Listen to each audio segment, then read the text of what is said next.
watching Hope TV. Hope TV. Your community News. Hi, my name's Felicia Marquez. What's your name? My name is Abby, and we're here at the Natural Bridges Visitor Center. We're standing in front of one of our interpretive panels that shows you the different animals that live in our tide pools here at Natural Bridges. Tide pools are a really special place, and over the next couple of sessions we're going to be talking about some of the different cool animals that live in our tide pools and that you might be able to find if you go out to the tide pools during a low tide. But first I want to talk about what is a tide pool, because a lot of people don't know that.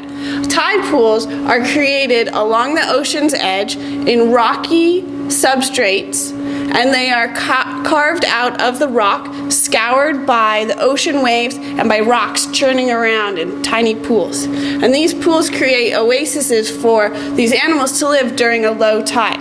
Now every day the tide is changing all throughout the day. All the waters of the world are moving around, and they're being pulled by the moon and a little bit less so by the sun. And that creates a change in the edge of the ocean. So if you were to go out to the beach and set up your picnic blanket right at the edge of where the waves were crashing, if it was going towards low tide, you would find that the waves started crashing further and further away from your picnic blanket.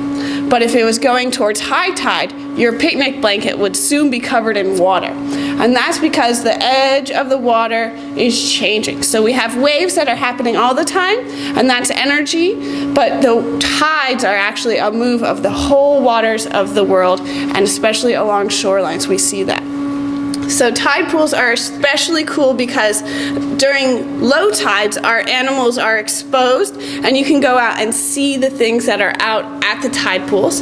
And during high tide the pools are covered and refreshed. So low tide, the animals are dealing with stresses like sunlight, increased salinity, and warmth in their tide pools. And during the high tides they get covered up, the cool water and fresh salty water comes back in, and they can keep going on like they were before.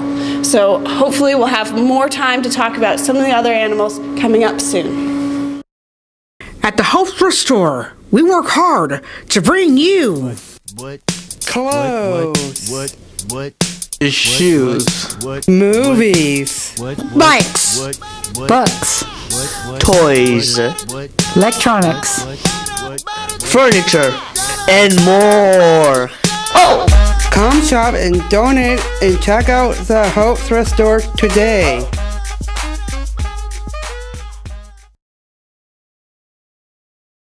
Hi, my name is Melissa. What's your name? My name is Abby, and I work here at Natural Bridges State Beach. Right now we are standing on the edge of our parking lot underneath the eucalyptus trees. In the fall, these eucalyptus trees are an important wind block to help our monarch butterflies find a safe, protected home. But they're also the edge of our wetland. Just below us, you can walk along our salt and freshwater wetland. It changes from salt water closer to the beach to freshwater as you move farther away from the beach.